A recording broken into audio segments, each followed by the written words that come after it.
So I'm going to get us started with a high-level overview of tonight's agenda, just so you can see what to expect for tonight.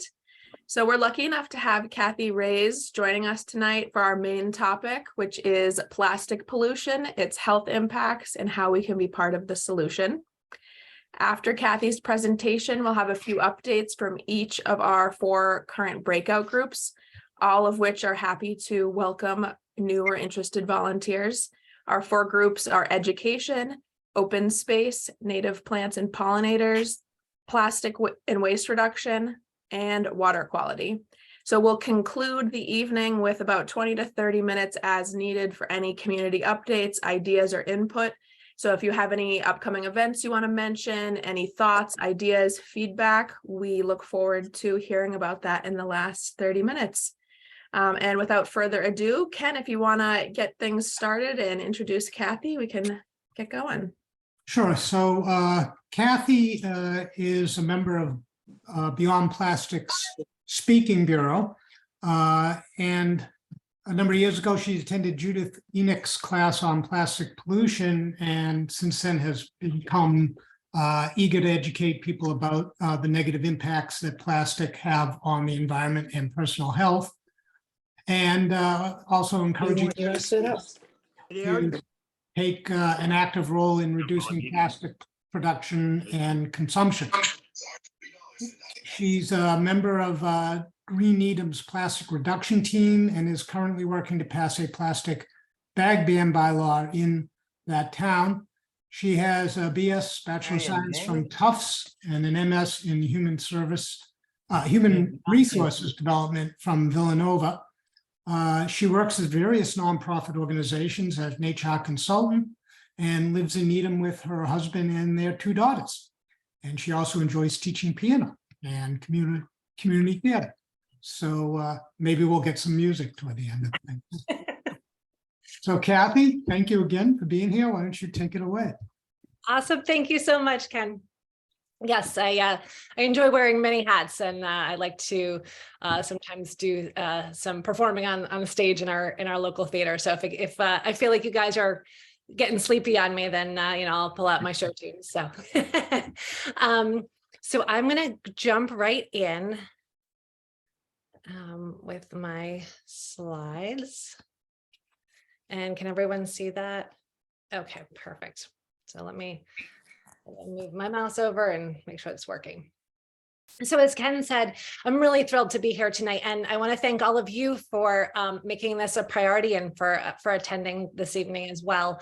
It's a super important topic to me that I got involved with just at the beginning of the pandemic, really, when I guess ended up having a little more time on my hands and could really delve into it. I was able to attend Judith Enk's class through Bennington College, and Judith has really made it her life's work to fight plastic pollution and encourage others to join her. She served as the regional administrator for the Environmental Protection Agency during the Obama administration, and is just a super down to earth and yet wealth of knowledge when it comes to this topic. So she's just great to listen to hear her speak. So if you have an opportunity ever, I highly recommend it. So let's see if I can advance my slides. There we go. So I'm going to start with a little bit of my background. I grew up in upstate New York, not too far from Albany, because anything up north of New York City is upstate. So I'm not too far north, not too far south of Albany, and in just a beautiful region in the Hudson Valley. And growing up, recycling was always a huge part of my life. My parents sort of instilled that in me, that we kind of keep the environment the same way that you left it. So we tried to recycle as much as we could. And basically, as I was getting older, I noticed that I would try to recycle as much as I could, and basically noticed that plastic was really becoming an issue, and I wasn't sure how to to recycle all of the objects that were kind of coming into my house, especially as I was becoming a mom and having a family. I go to the grocery store and I see that everything was wrapped in plastic. And I would sort of wonder,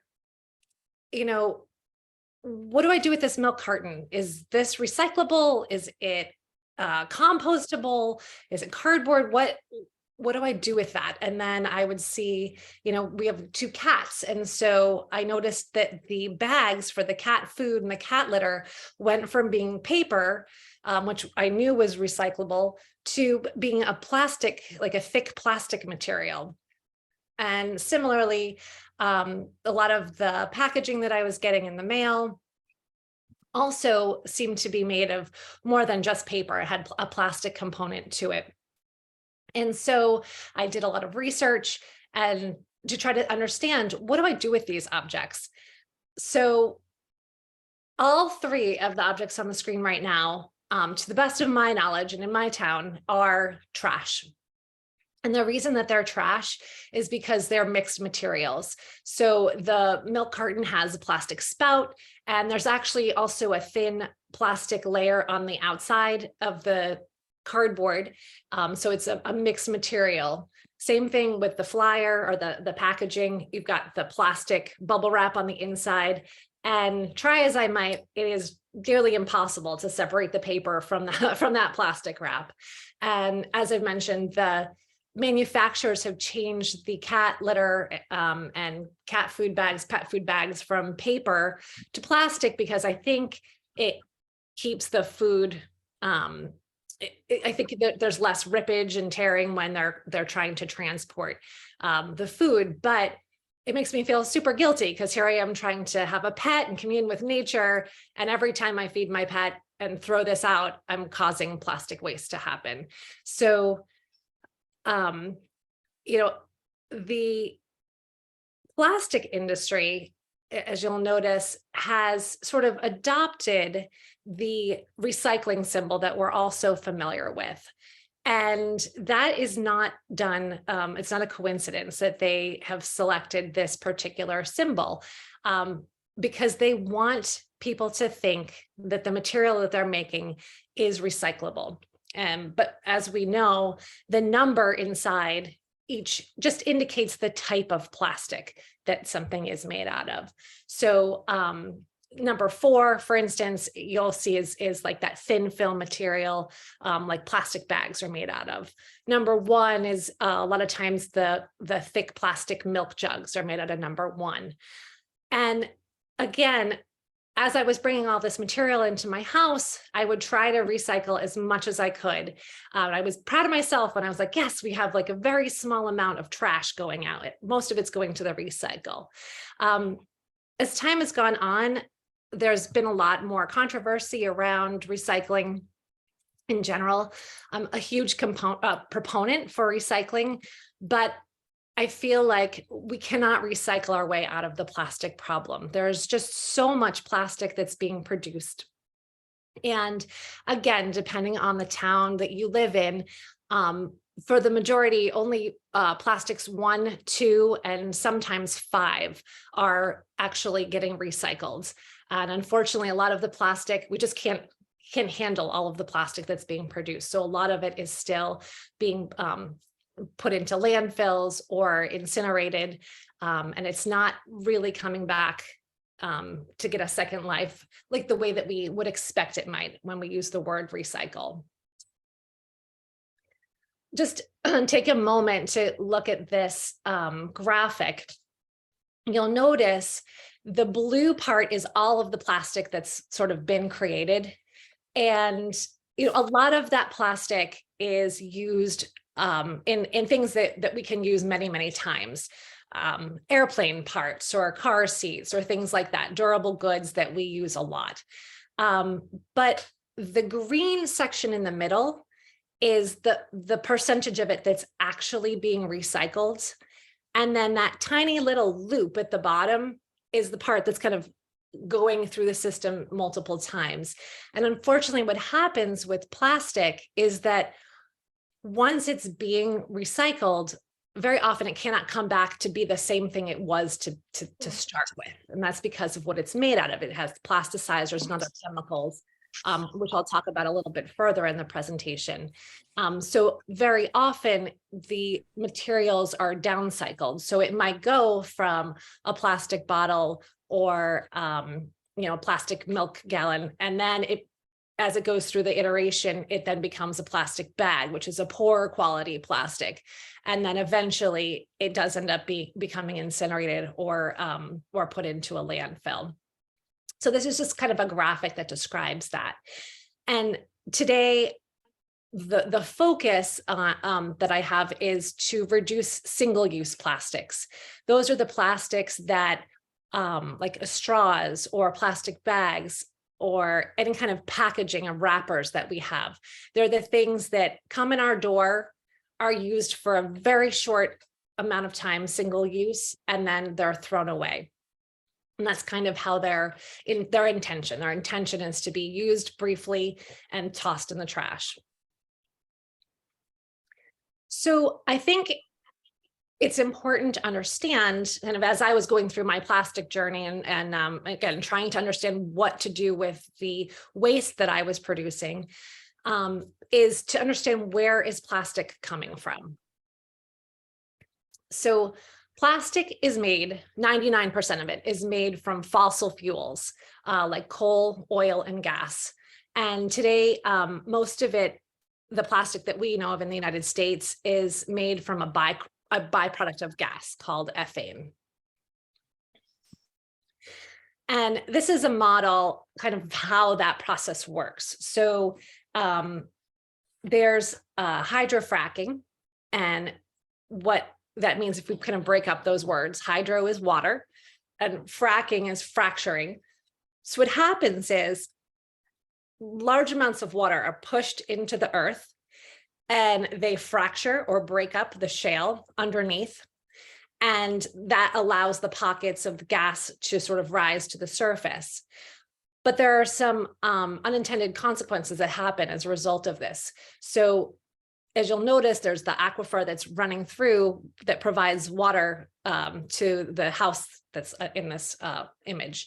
And so pollution can occur, water pollution can occur as this process is occurring. You'll also notice the ethane flare, which is like the yellow flame. So another result is is air pollution through this process as well.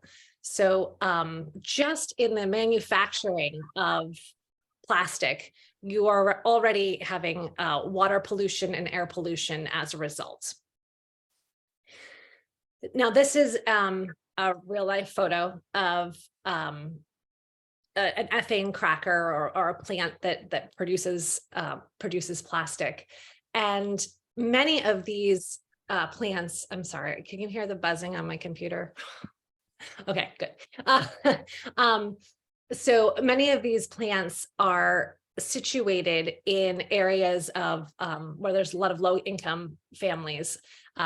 They affect Black, brown, and Indigenous peoples very negatively. So they're specifically placed in places where people don't have the means and ways to sort of fight back against these huge factories. And as a result, there's the area that's called Cancer Alley, because all of the pollution that is caused by these factories is negatively impacting the people in that area. So it is a social justice issue as well. So kind of going back to that main idea of what is plastic made from. Again, plastic is a carbon-based polymer, so polyethylene, many poly. It's a chain that's made of carbon chain. And then there are chemical additives such as dyes, plasticizers, stabilizers, flame retardants, and other additives that are placed into the plastic. Many of these additives are highly toxic, carcinogens, neurotoxicants, and endocrine disruptors. And just for those of you who have not had biology class in a while, an endocrine disruptor, the endocrine system uses hormones to control and coordinate the body's metabolism, the energy level, reproduction, growth, and development. So I recently attended, I just want to make sure I get his name right. I recently attended a webinar from Beyond Plastics by Philip Landrigan, who is a doctor and the director of Boston College's Global Public Health Program. And he spoke a lot about plastics and health.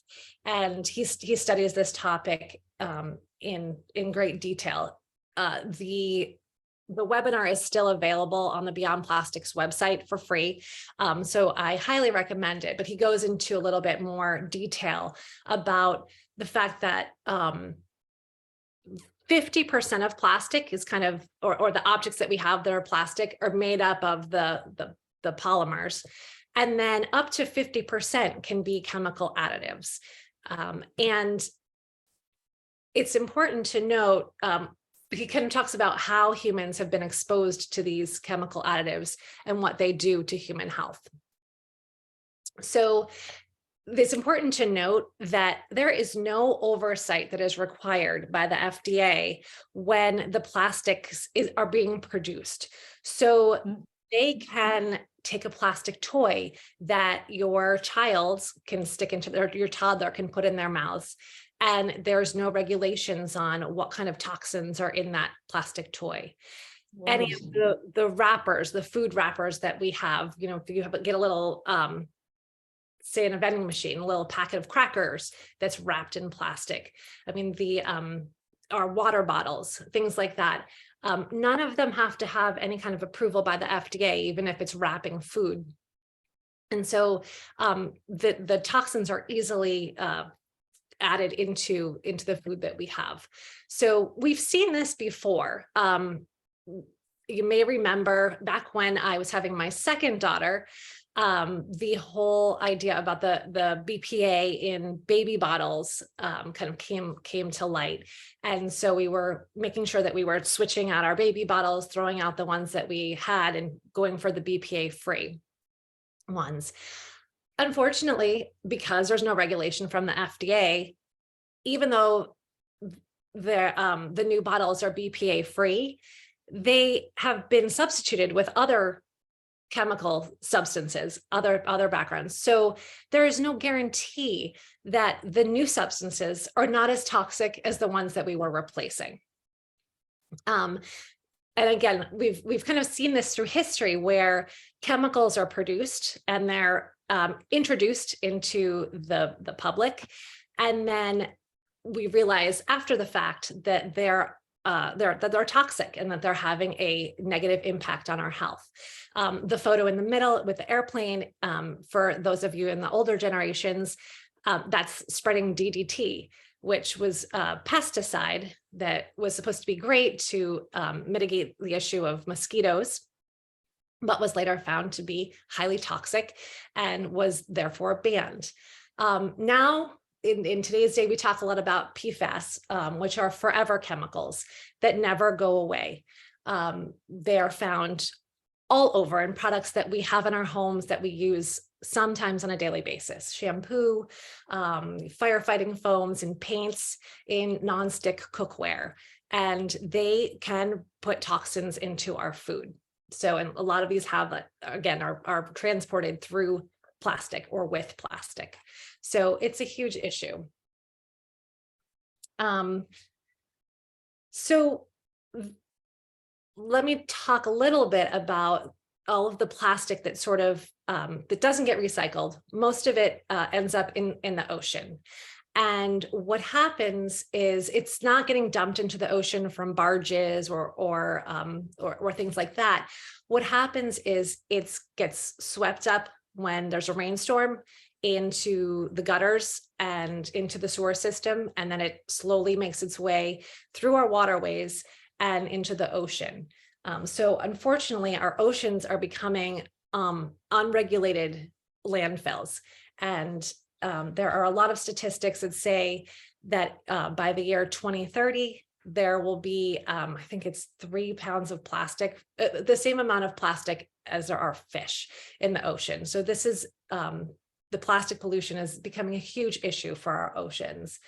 What happens when plastic is in the ocean, in the water, is that the waves are sort of beating the plastic around, and you've got the sunlight streaming down and wearing out the plastic as well. And it breaks up into little pieces called microplastics. Plastic is a chemical that is man-made. And so it does not biodegrade. It never breaks down back into the environment. It always stays around. There's always a bit of plastic that's left as it breaks down. So microplastics are anything that is less than 5 millimeters in length.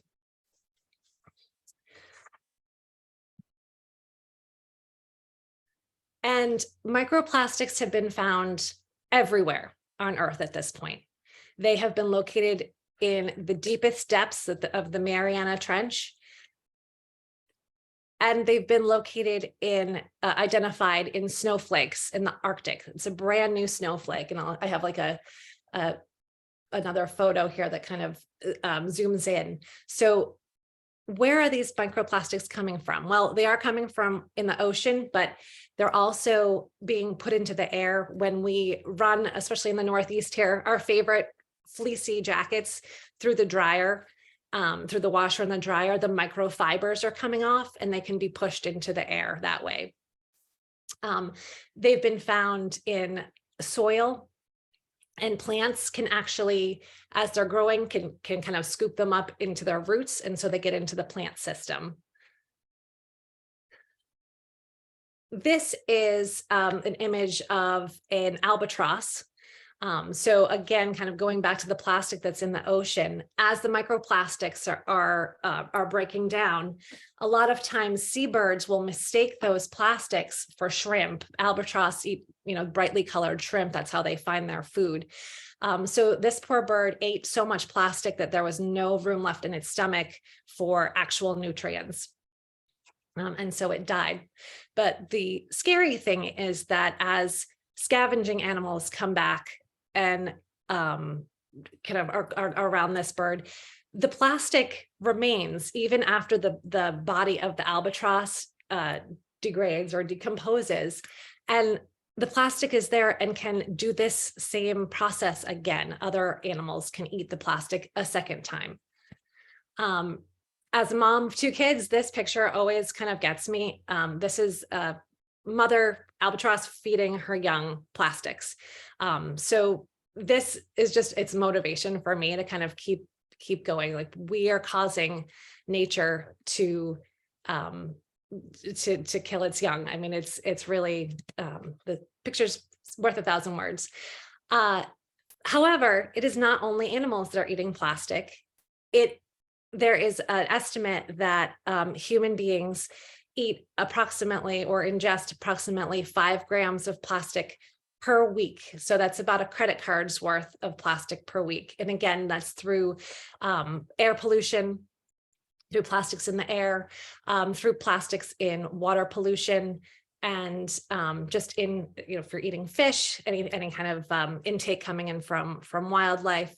So, through a lifetime, the estimate is that, you're munching down on the equivalent of 2 recycling bins full of plastic. So it's everywhere. We're ingesting it. It's a big problem. Plastics have been found in the placentas of newborn, of moms as they're pregnant with babies. And so often plastics also because the toxins in plastic have an impact on the endocrine system, they can also lead to infertility and lowered sperm count as well. So it's having an impact in many areas in our in the human health and in our systems.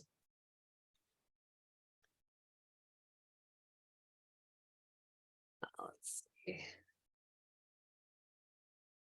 All right. there have also been plastics that are found in baby poop. Basically, what is this study was done where they tested stools from babies and from adults, and they all had levels of PET in their stool, including newborns, their very first, the meconium, the first stool. And infant stool contained on average more than 10 times higher PET concentrations than that of adults. And so infants are just exposed to higher levels of microplastics, they feel, because of the use of bottles, teethers, and toys.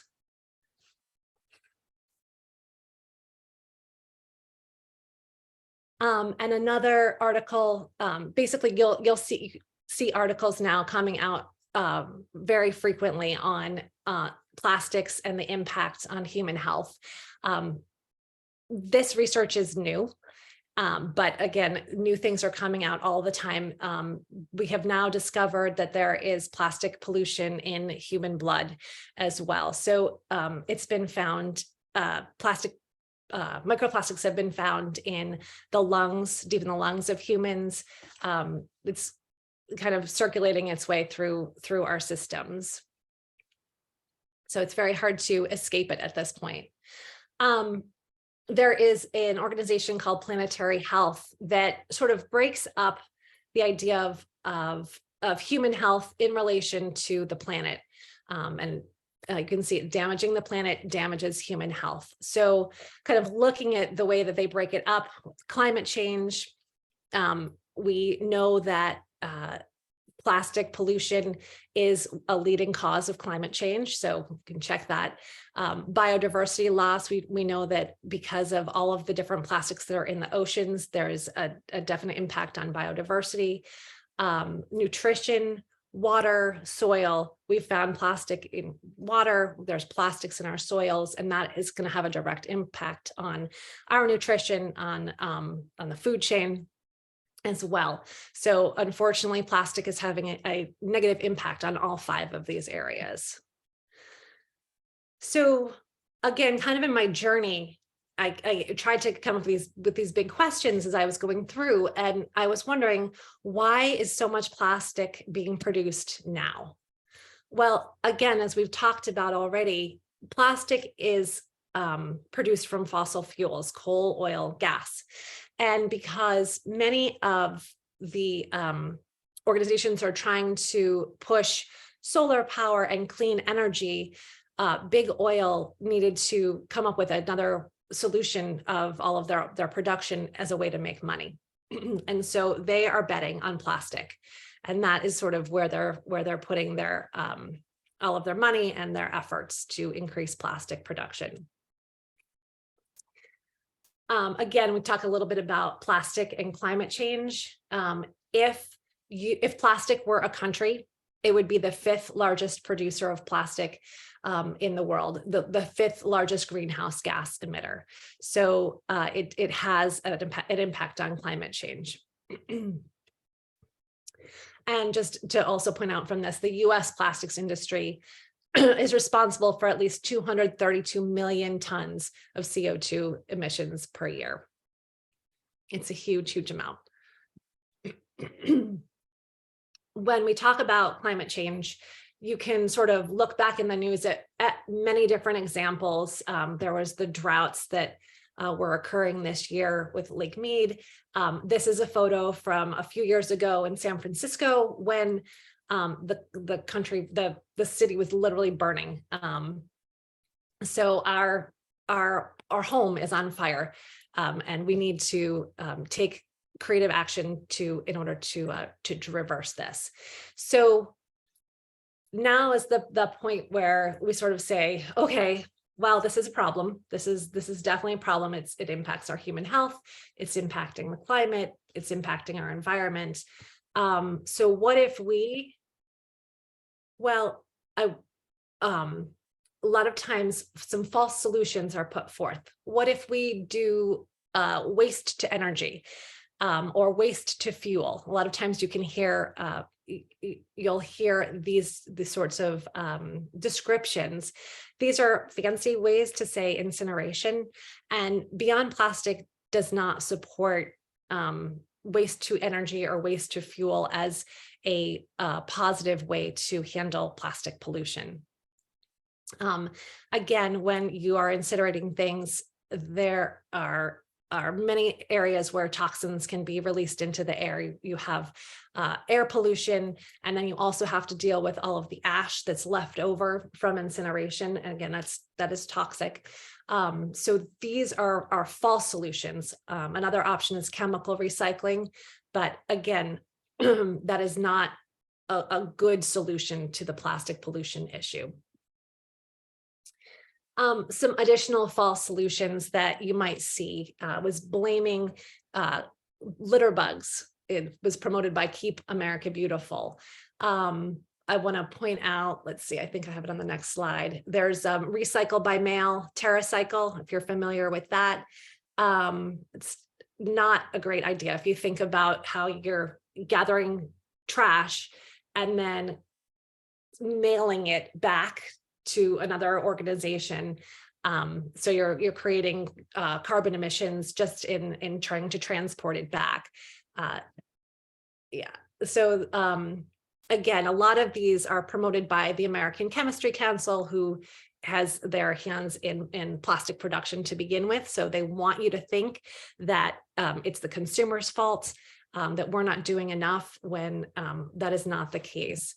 And then, as I mentioned, with TerraCycle, there was actually a lawsuit that was brought up against TerraCycle because there was a lot of questions about how they were handling the waste that they were receiving, and if they were actually recycling it or not. And so just a lot of questions and not a lot of answers coming from these types of organizations. So again, not a long-term solution to the problem that we have. So this slide shows that the waste reduction approaches that have the best environmental impacts also generate the most jobs. We want to promote zero waste economic policies. So now that we've talked a little bit about some false solutions and kind of what looks like the easy route to go, I now want to discuss what we can actually do in order to sort of reduce this problem and handle it.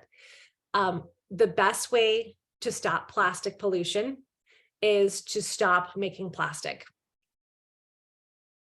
And I love this analogy of turning off the tap.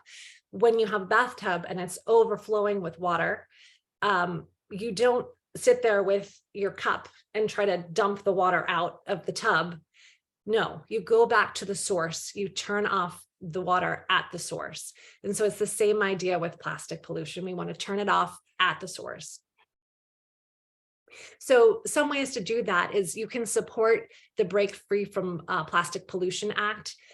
This has been brought up in legislation at the national level from Senators Markley and Representative Lowenthal.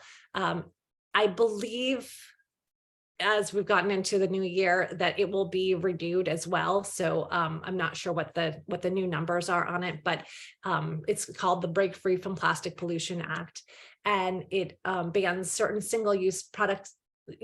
Certain single-use plastic products that are not recyclable, requires some extended producer responsibility. So the producers of packaging, containers, and food service have to figure out how to handle that waste, manage the finance, and waste coming from that.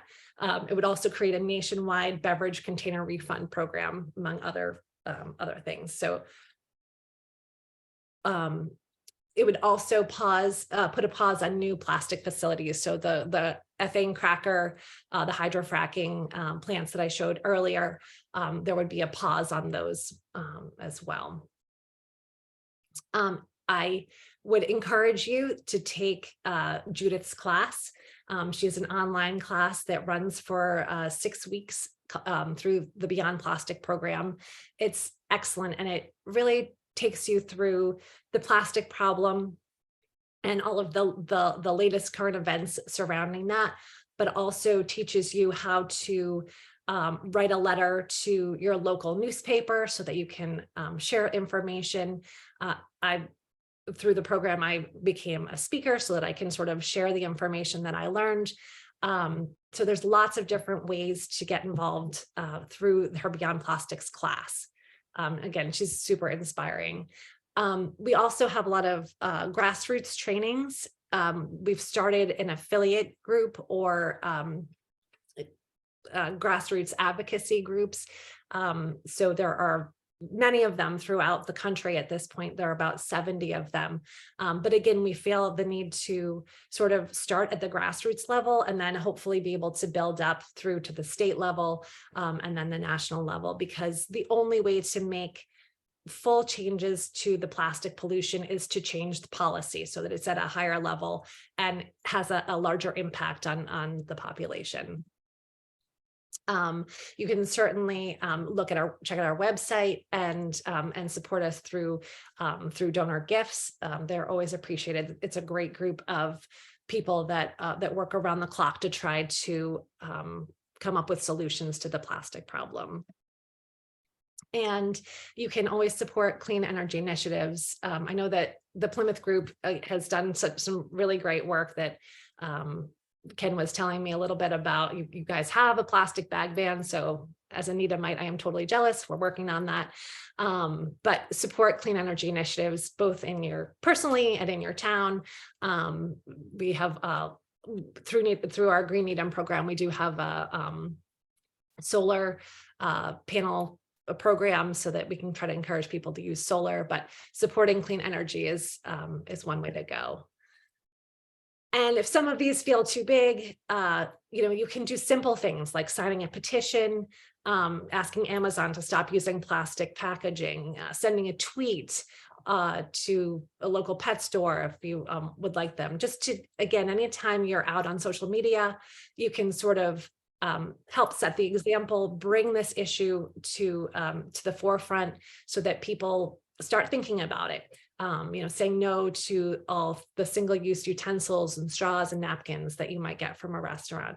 So I always encourage people to be an example and gently educate others about the dangers of plastic pollution around you, so that you can, again, just sort of bring it to the forefront so people become aware of some of the issues. And there's a lot of other options listed on the website. So I always end with this slide. Are you in? We need help. All walks of life, all species on the planet need to kind of put their best foot forward and try to work on this issue. So, and then here's just our social media slide. So beyondplastics.org is our web address, and then you can follow us on Twitter or Facebook or Instagram. So, and now I'm happy to open the floor to questions or comments or just discussion in general. So I'll stop sharing. And there we go. And I think most people are muted, but if you have a question, feel free to just unmute yourself.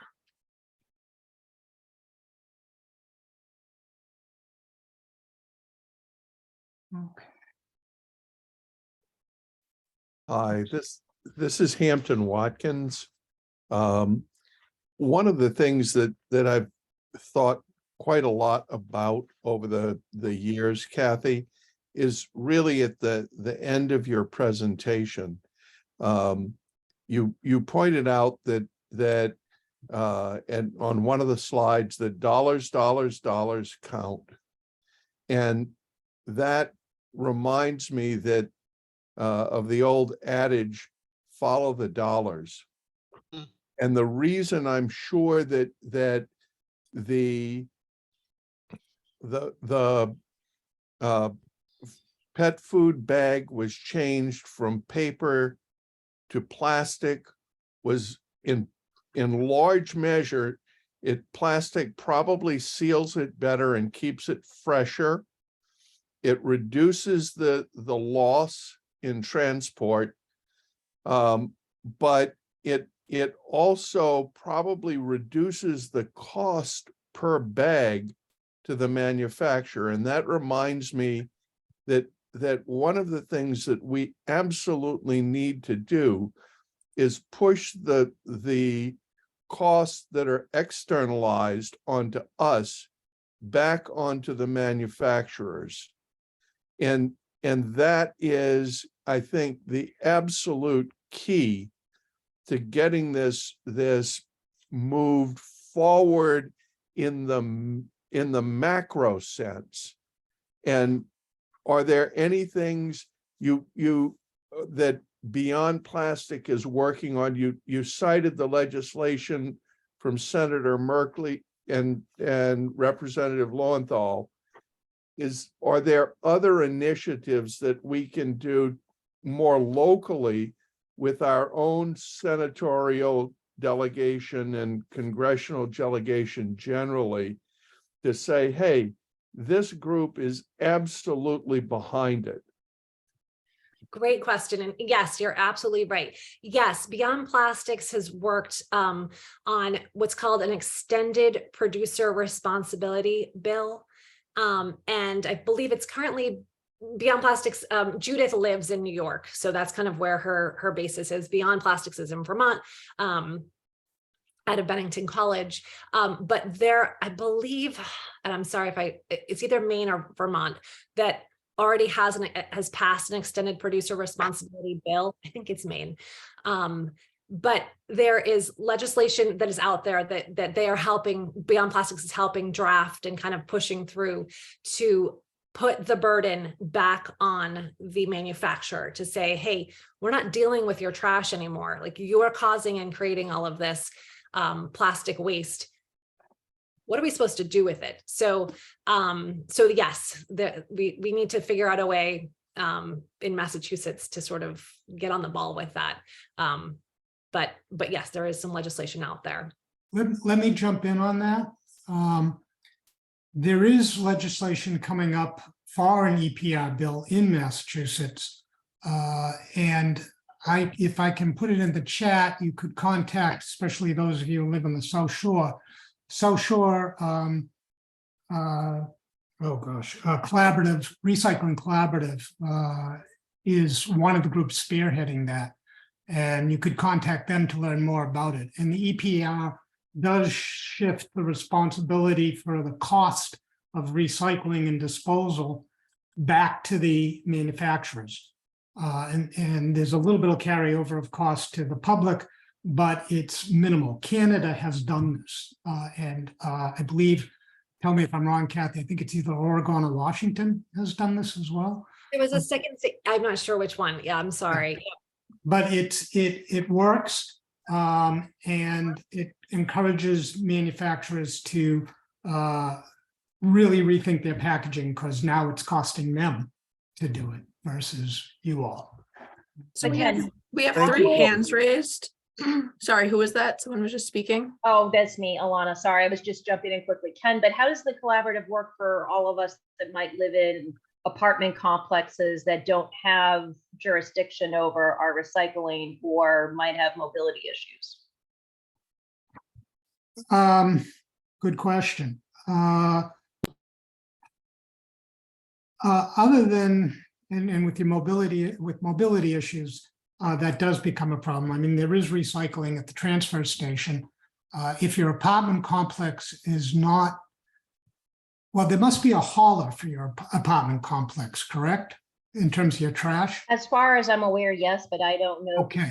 I don't know who that is, but one thing Whoever that the- a lot of times happens in these discussions is that they're skewed more to both homeowners, and then also disabled people are often left out of the conversation as well. So it's just trying to, as we're talking about this, create resources that we can give for either our apartment complexes that might want to know, or also just to take into consideration, like as we're talking about straw bans, people that are in wheelchairs, they want to be able to have access to plastic straws, but they don't want to have to feel put out by having to then, kind of wink, wink, nudge, nudge. Hey, I need a plastic straw. So let me jump in on it. Sure. Yeah, go for it. in terms of apartment complexes, generally you have a waste hauler. All waste haulers, by regulation, are supposed to provide for recycling. So even though recycling isn't the ultimate answer, it's one leg of the stool. So you should probably contact whoever manages your building, find out who the hauler is, and are they accepting the recycling? Because if they're not, then that's a problem.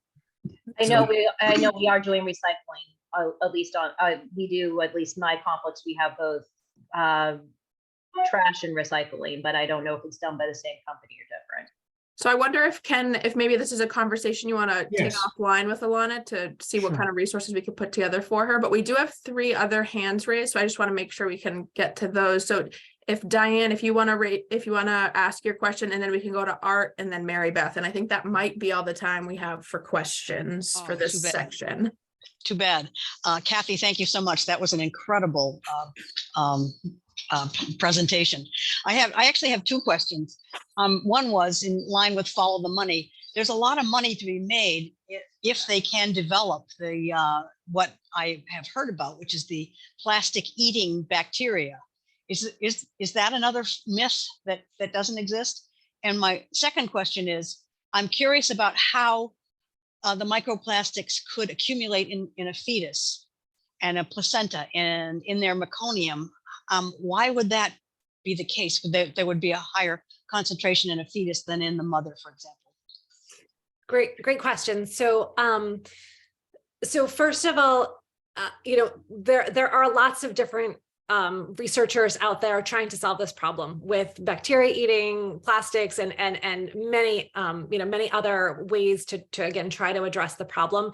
Nothing that I've heard of yet, or that Beyond Plastics has sort of endorsed, is the full solution. So we can definitely keep hoping, and we have a lot of smart people that are working in all different kinds of ways to try to address the problem.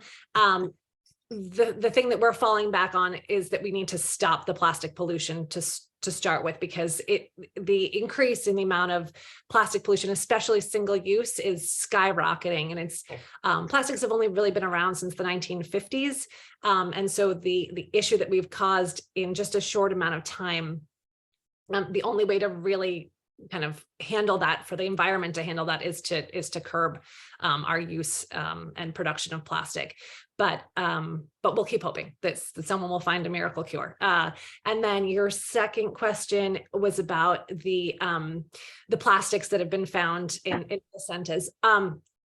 I'm an HR person, a human resources person. I'm not a doctor, so I don't have a ton of details about the research. I'm kind of just sharing some of the research and information experiments that are coming out. I think what is happening is because the microplastics are now found in the air, water, soil, and in our food chain, that as a mother is, expectant mother is pregnant, she's ingesting them. And so they're immediately crossing over from her into the placenta and into the baby. So it's, immediately starting the endocrine issues in the newborn as well. So it's the, just the awareness that the toxins and the plastics are out there, and they have been found everywhere. It doesn't seem like there's a place yet that is protected from it. So it's kind of just the scary point and idea with that. Great, thank you, Kathy. If we can move on to Art and then Mary Beth. Yeah, thank you. Yeah, thank you, Kathy, for a very, very eye-opening presentation. Thank you, Ken and Andrea and the rest of you for organizing all this. So I work in public policy and I work in the State House. And I work on developing legislation in these matters. And I really fully support everything you're doing, especially with the plastics problems. Some of you know me already, but I don't have a question. I just want you to know I'm fully supportive of everything you do. Thank you. We need everybody on the team. Thank you. Thanks, Art. And so Mary Beth. Oh, you're on mute, Mary Beth. Sorry about that. Thank you, Kathy. I thought that was just such a moving presentation. And one thought was that that would be a fantastic thing to do roadshows with in high schools, and, maybe even do a version of it for grammar school children, because, they're our future and they need to learn these things from the time they're young. But that wasn't my question. My question was really more, since we banned single-use like plastic bags in the town of Plymouth, I'm wondering what's going on with our trash bags. Because if you have a sticker for, the Manomet transfer station, you're required to purchase these orange plastic trash bags to throw your trash away. And that makes no sense to me. And I'm wondering, why are we still requiring that? And is there any effort going on to turn those into compostable bags? Because it seems counterintuitive to me to be, saying that, okay, we can't use single-use plastic bags. I get that, and that's a great thing. But why aren't we taking that the same time for the Plymouth trash bags that we're requiring people to purchase? There's so many of them. I mean, I take my trash there on the weekends, and the mountain of orange plastic trash bags that are going into that landfill are unbelievable. So I can't comment specifically for Plymouth, but I'll just comment on a couple of things that you brought up. So first of all, I do a roadshow with elementary school and high school and middle school kids. My kids are in elementary school and high school right now, and I agree with you. It's not as graphic or as in detail about the health as the one that I gave you tonight, because that's more of the adult level. But I do go in with to just create awareness, and our kids are well aware of the issue. I'm always blown away by how much they know about plastic pollution and the dangers that it poses. My second comment on your thing was that there are no such thing yet as compostable plastic bags, although they are out there and they're advertised. There isn't a plastic bag yet that Beyond Plastic has been able to kind of get behind. A lot of times the bags that are said to be compostable don't meet all of the requirements that are necessary. You can't compost them in your backyard, for instance. They have to be put into a very specific facility and environment at high heat in order for them to break down appropriately. So a lot of times those types of plastic bags can actually cause more issues. That they have toxins as well in them. So just be careful about that. I was sad to learn that myself, because I was trying to use compostable plastic bags, not a thing really yet.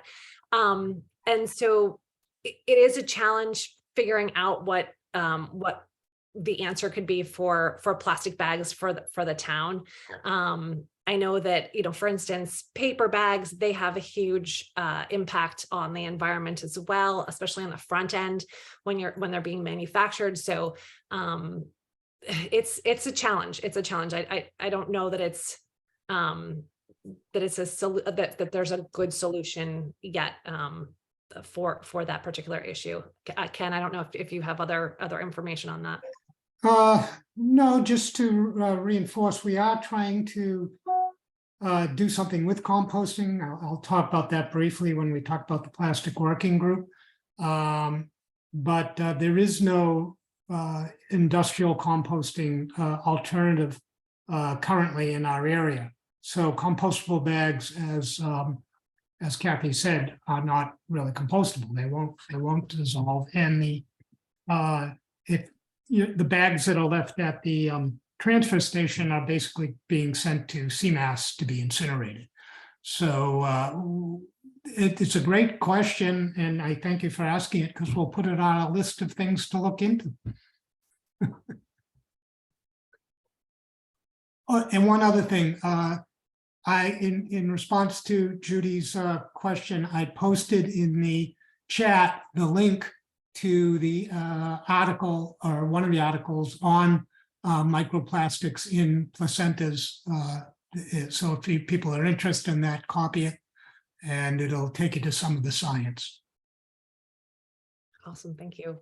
Ken, do you want to take it over from here, moving on to the next section? Yeah, again, Kathy, thank you so much. It was great, and it was wonderful to have you here, and we had a nice turnout, so appreciate it. Thank you so Thank much. you so much, Kathy. I'll just add in the chat, I've added my email address, and I'm happy to answer any questions, or if anyone else has comments, please feel free to reach out anytime to ask about this. This is a topic that's important to me, so happy to chat. So thank you so much for having me. I really appreciate it. Thank you. Best wishes. Thank you Bye-bye. so much. So I am the sorry, just got okay. I am the facilitator of the plastic and solid waste working group. And as Andrea said, we're going to give some quick summaries of what we're up to at the moment. Currently, we've got a number of things going on. There is something called recycling dividend points. They're awarded by the Department of Environmental Protection for certain activities that towns can engage in. They have a list of different types of activities. That translates into money that can be used for earmarked and used for recycling efforts.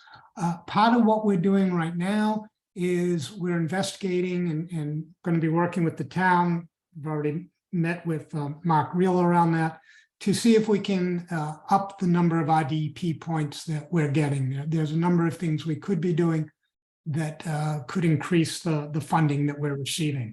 Part of what emerged from that was the idea of a fix-it clinic. It's one of the kinds of activities that brings in RDP points and money from the state. These are clinics where we have experts come in and advise people who come to the clinic as to how they can repair all sorts of items. And Andrea contacted the library, and the planning is well along the way to perhaps have the first of these during the summer. So if any of you have expertise in repairing anything from textiles to electronics to woodworking, you can get a hold of Sean at the library or send an email to us here. We will be sending out some forms for people who want to volunteer. And that could be a fun activity as well as something useful in generating money for the town. As many of you may know, we had to tighten up the carry-out bag ban regulation because Walmart and Big Lots was giving away the bags that everybody else was selling for 10 cents for free. So we tightened it up. We changed the definition of a carry-out bag to a bag that is sewn and with stitched handles. That's been very effective in towns that have passed their bylaws more recently. We passed ours 6 years ago, and it did pass at town meeting. So the team's going to be working on helping the town develop a implementation transition kit for businesses. We'll do that with the Board of Health, hopefully. What else? We are also looking at improving our listings on the website as to plastic and solid waste disposal resources. We have worked with the TPW using some of those IDP points to get water stations throughout the waterfront, which hopefully will divert people from the disposable plastic water bottles. And the team is looking at surveying sites throughout town beyond the waterfront where these kinds of water stations might be of value, and seeing what we can do to get that going. The townwide cleanup, as I think was mentioned earlier, is going to be happening in the fall. Spring, excuse me. It happens in the fall too. We do it twice a year. And part of what we have been doing is a survey of miniatures of the small nips and bottle, and I think they're called half pint bottles, anything under 100 milligrams. And so far in 3 days of cleanup, we've collected over 10,000. We have one more day of cleanups coming up in the spring. And our goal is to use that kind of data to go before the town in the fall and hopefully promote a townwide ban on nips. Wareham, in our area, Wareham, Falmouth, Mashpee have all passed these bans, and numbers of towns are starting to do this. And I just want to mention too, part of the reason for that is that nips are not recyclable. Correct. Yeah, absolutely. And as I mentioned, we are looking at developing composting in the town. There's a couple of ideas out there. Red Brook, thanks to Holly and Pine Hills, do have curbside composting pickup right now. We're trying to do something about expanding that to the town. Also doing composting in the school is on the table. It's not an active thing right now. And maybe even getting the schools to switch back to dishwashers and durable foodware, in that that's been demonstrated to be actually cheaper than buying disposable plastics. So that's what our group is up to. And if anybody is interested in joining in and helping out the team, we'd love to have you. And do you want to mention anything quickly about the sustainable restaurant Oh, certification geez, thank initiative? you. I said I'd do that. Yeah, I appreciate that. Working with Mark Reel and Amy Naples from the Chamber of Commerce, we're trying to develop a sustainable restaurant program where restaurants can earn varying levels of points to get varying levels of validation, silver, gold, platinum, green, and they have to engage in various sustainable activities in order to achieve that. So that is in the works. We hope to have a meeting in February with a focus group with the restaurants to hone the product a bit more. And we're pretty excited about that. So that is in the works. Great, thank you, Ken. Sure. Okay, so moving on, one of our other breakout groups is focused on education. And we're lucky enough to have local teacher and author Chris Cassavant, who's leading that group. So we've been continuing to evolve a list of educator resources, which we've been sharing with different educators in the network. We've also, Ken and I have spoken at a couple different local schools, and we're trying to spread the word about what's going on in Plymouth and how young school age kids can get involved. We're also encouraging local schools establish green teams through the Massachusetts Office of Energy and Environmental Affairs. And that's actually another way for the town to earn those recycling dividend points that Ken mentioned. We are also working on preparing resources to share with school administration, focusing on free and simple sustainability initiatives to essentially help them kind of get their feet wet, easing into kind of sustainable initiatives kind of from the top down, as well as, working with the students directly. So we're really interested in helping build out recycling in the schools. It's come to light recently that most schools are really only recycling paper. A lot of the cafeterias are actually using disposable styrofoam trays, which was very surprising to hear. So that's something we're, really hoping to potentially help them transition away from. And as Ken mentioned, we're also looking to help support any composting initiatives wherever we can within the schools. We actually also have our third high school intern starting next week with Sustainable Plymouth. So that's kind of under the education focus. So that's exciting. So that kind of covers the update for the education group. But I will also provide the update for our open space native plant pollinator working group. So this group has been really interesting because we've all really been like sharing resources, trying to better understand what's out there. There's been really lively discussion. And what we're looking to do is kind of moving past that. One of the things we're interested in is supporting legislation to close a loophole which allows HOAs to restrict residential solar. That's one of the things we're interested in. We're also collaborating with Mark Reel, who's the Town of Plymouth Climate Resilience and Sustainability Planner, to draft a newsletter for residents of Plymouth, which can help educate them about native plants, identifying invasive plants, creating pollinator pathways. Even if you live in an apartment, you can create little micro gardens really wherever you are to help create that pathway for pollinators.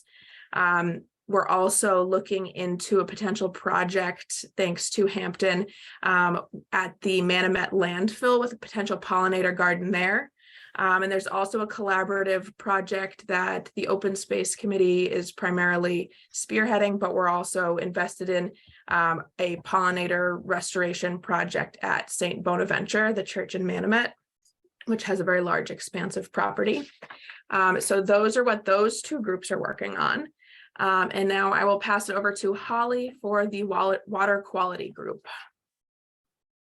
Thanks, Andrea and Ken. I'm facilitating the water quality breakout group, which is very small. And so we would welcome more participation in that. We've been exploring various water quality issues, including the Pilgrim nuclear plant decommissioning situation and the potential water discharge, excuse me, water conservation in the Plymouth Carver sole source aquifer, the health and quality of the approximately 365 ponds in Plymouth, and the saltwater intrusion project, which is a grant-funded project that SEMPA and the town of Plymouth and various other partners are working on. Right now, we've been sharing resources and having discussions about what, learning together about what the issues are. And we're talking about, excuse me, I'm sorry. We're talking about potentially sponsoring a water testing program that Hampton Watkins, who's a very busy guy apparently, has suggested, possibly with the pond associations in town, because the water quality issue of the ponds has become a growing issue. And so that's our main project right now, but we welcome other participation. And if we have broader participation, we can have more initiatives. Thanks. Thank you very much, Holly. So before we move on to our kind of like open forum for any feedback or community updates, I'm just going to share my screen really quick to show everybody. This is the Plymouth Sustainable meeting.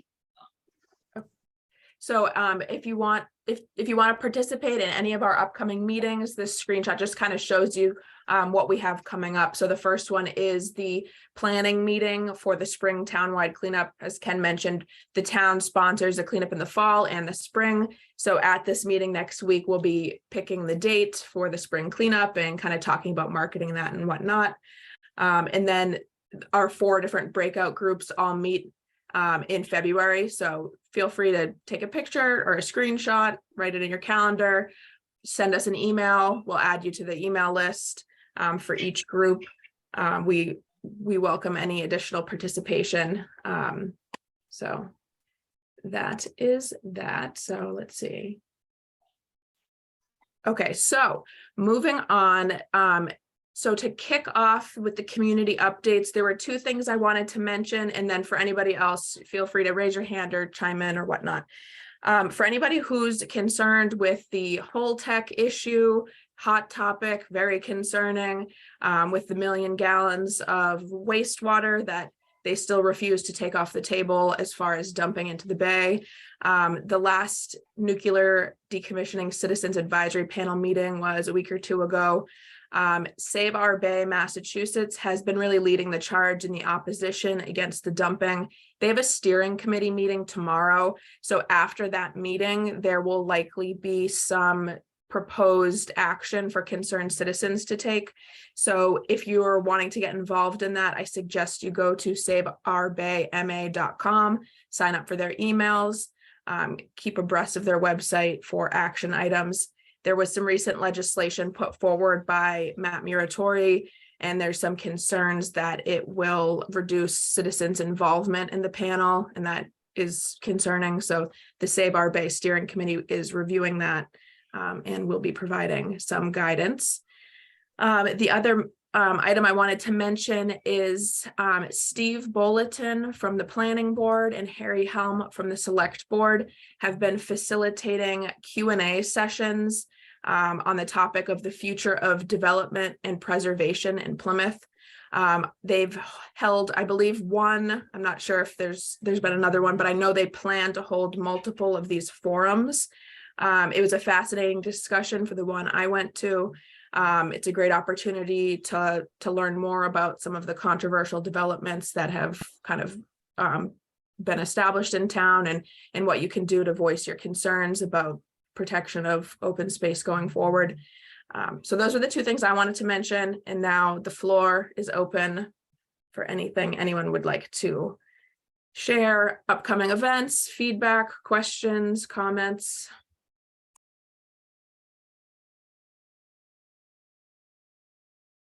Andrea, this is Hampton. I've been working with Charl and Frank at SEMPA, and it looks like we're going to be targeting something in the first 2 weeks of April for a pond testing, a pond water testing training session. So we'll be back with the additional information, but that's sort of the time frame that we're working toward. And I just want to get people sort of thinking about, if they're on a pond or near a pond, participating in the pond community to do additional testing. Hampton, is that specific to like the municipal vulnerability preparedness grant wrap up, or is that separate? It's completely separate. This is something the town has been engaged with the state on doing a quality assurance plan for the past decade. And this is just a continuation, and we'd like to bring in more and more ponds to do their water quality testing. Herring Pond, Savoring Pond Conservancy, Six Ponds, Clear Pond. There are a number that are now engaged, and what we'd like to do is get it to a larger number of the ponds in the town. It just takes citizens' engagement. Great, thank you, Hampton. Catherine, you have your hand raised, and then we'll go to Art. Sure. Can you hear me? Thanks. Yes. Thanks so much for having me. My name is Catherine, and I'm with Community Land and Water Coalition. We're a project of Save the Pine Barrens. As many of you guys know, we are focused on protecting the health of the Plymouth Carver Aquifer, which provides drinking water to 7 different communities and 200,000 people.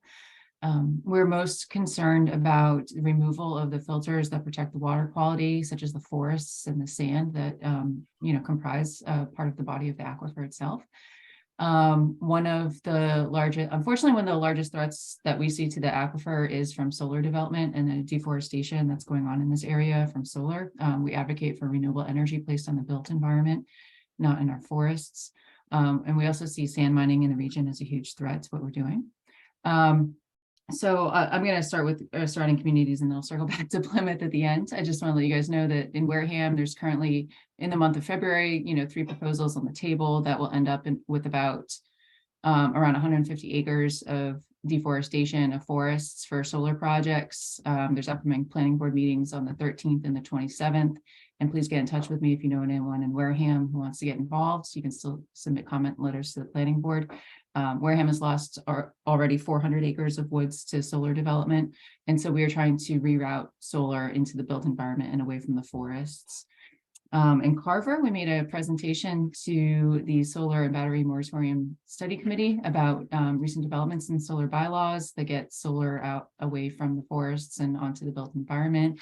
And some recent developments in terms of like awareness about battery energy storage and things like that. And all in all, is a very informative committee.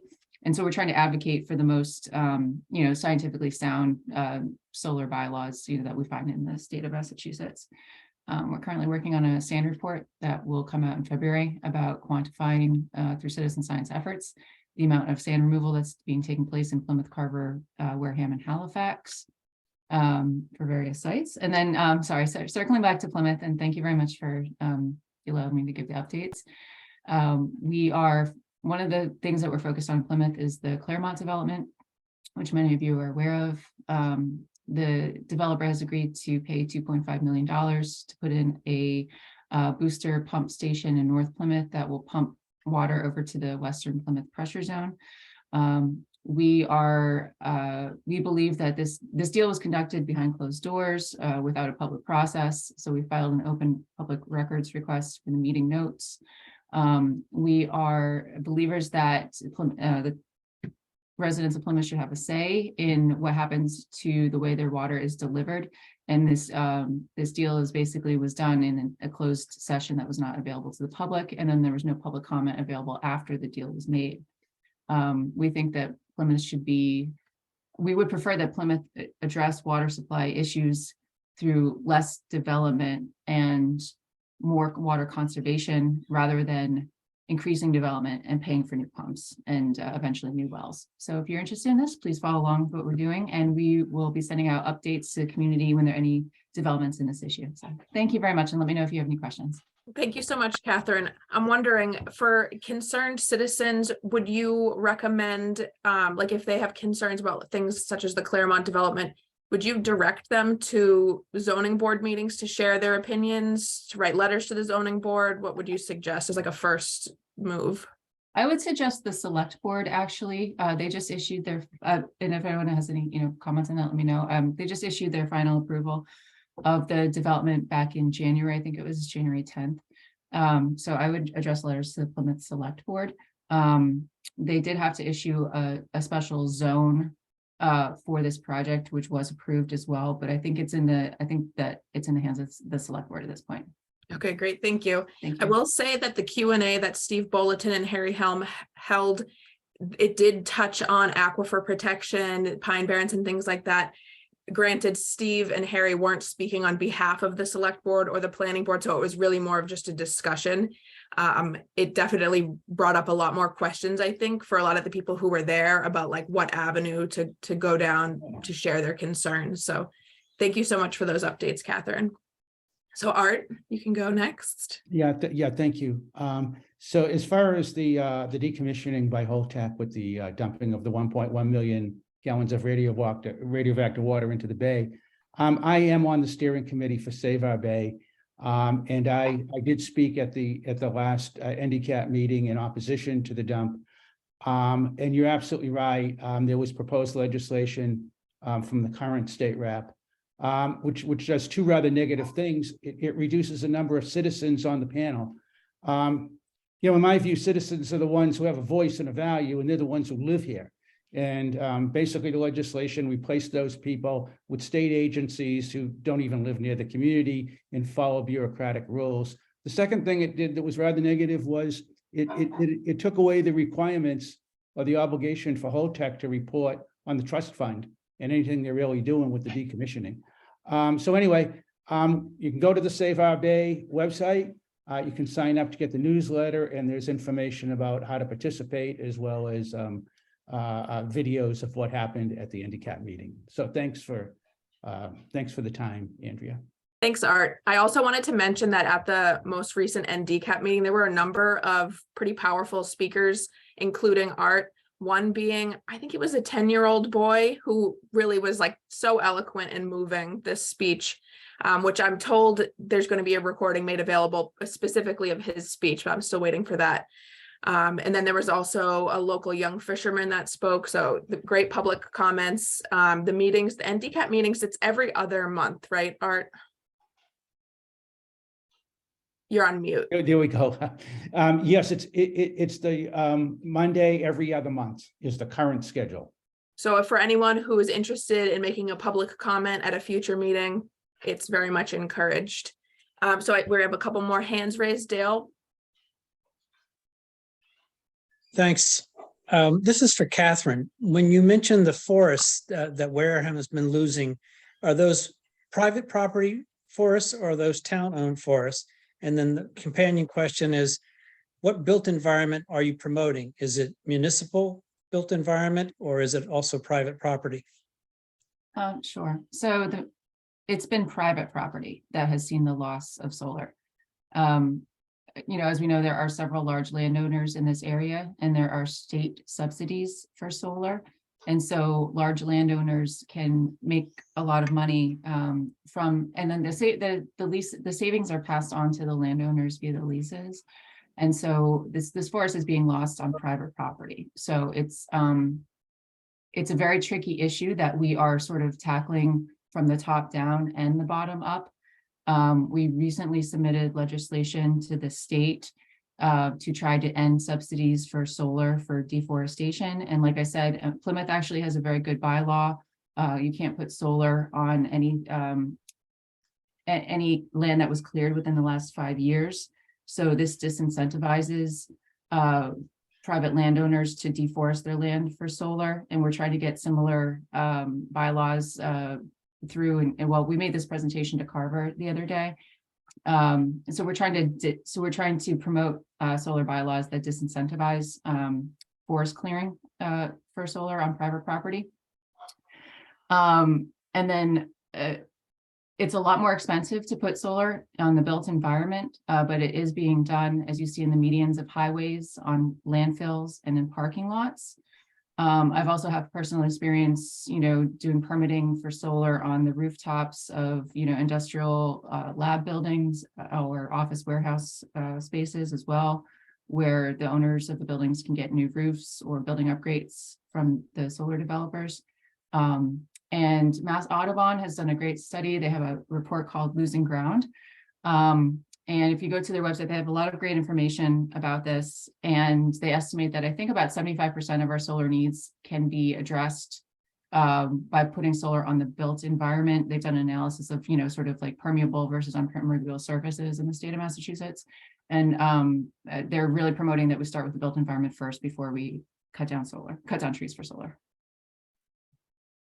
On the topic of solar, Catherine, I'm not sure if you could speak to this, but there is a question in the chat about if solar panels are made out of plastic. I imagine there's some plastic components, but is there anything you can say to comment on that? Yeah, if you have more, we'd be happy to send you information. Solar, I'm not an expert on the composition, but I know they're made out of a variety of materials, including metals, plastics, conductors. The panels themselves need certain heavy metals in them to conduct the electricity. I'm not a complete expert on that, but we've assembled a lot of reports on that. So if you want to send me a link in the chat, then, there are concerns about leaching of chemicals into the environment from solar can come from the physical breakdown of the panels if they're not maintained. And also solar will produce solid waste when the panels are no longer in service. And that's another issue that we're looking at as well.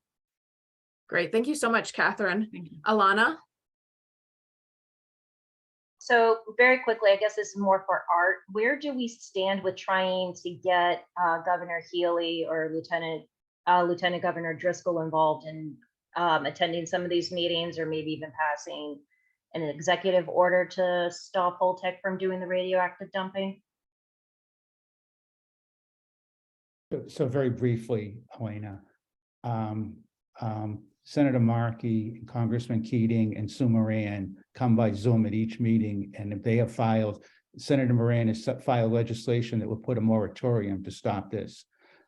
Healy has made many comments that she will not allow dumping and she will hold Holtec accountable. But having said all that, we still need to put pressure and make them accountable to their political statements. And that's kind of like the mission of Save Our Bay, to keep holding them accountable. So the fight goes on. There are also some concerning comments the Holtec representative has made in the past, and Art, maybe you could speak to it in more detail, but when asked the question, will the public be provided with notice if and when Holtec decides to dump? And I'm pretty sure Dave said that they wouldn't be required to give us any notice. So that just makes me worry that even if Maura Healy says that, there'll be a lawsuit, it might not be until after the fact. So they did say that, and they said that about 6 months ago in a letter, and they also said it in public forum. Since that time, that they've received a letter from the Environmental Protection Agency stating that that Holtec has totally misinterpreted what the permit is. They absolutely need a permit, And to argue, to do otherwise would be a criminal violation subject to criminal prosecution. Since then, Hotak Singh, the president, has in December sent another letter that is more saying that they will follow the law. They will get the required permits. It doesn't mean it's over, but they have backed off their statements that they have the right to dump without getting proper legal permits. And I'll just one more comment on that. I was very surprised at the last NDCAP meeting. There were actually a couple people there that came and were outspoken in support of Holtec, basically in support of the dumping. And so I just want to say, for anybody who's concerned about this, I think power in numbers, to show up, to show that the people care. There's a rally beforehand. Participation is not, I mean, you would expect these rooms to be packed and they really aren't. And I thought it was pretty shocking that people were there in support of this. It just was mind blowing. So the next NDCAP meeting, it hasn't been announced yet the date, but I think it's like the third Monday of every other month. Well, Sustainable Plymouth emails it out and shares it on social media, so keep your eyes peeled. Before we wrap up, were there any other questions, comments, updates, upcoming events that anyone wants to plug or mention? Ken, are you raising your hand? Yeah, just to reinforce, if anybody has any ideas or initiatives that they would like to see us engage in, such as the issue that Mary Beth brought up regarding the trash bags at the transfer stations, please send us an email, give us your ideas, let us know what you're invested in, and it helps us focus better and develop our own plans of action. So thank you, Ken. Well, unless there is anything else, thank you so much, everybody, for joining. It was really great to see you all and hear your questions and comments. It's very much appreciated. So we will keep you posted with future events. Good night. Nice to see you. Thank you, everybody. Night. Bye-bye.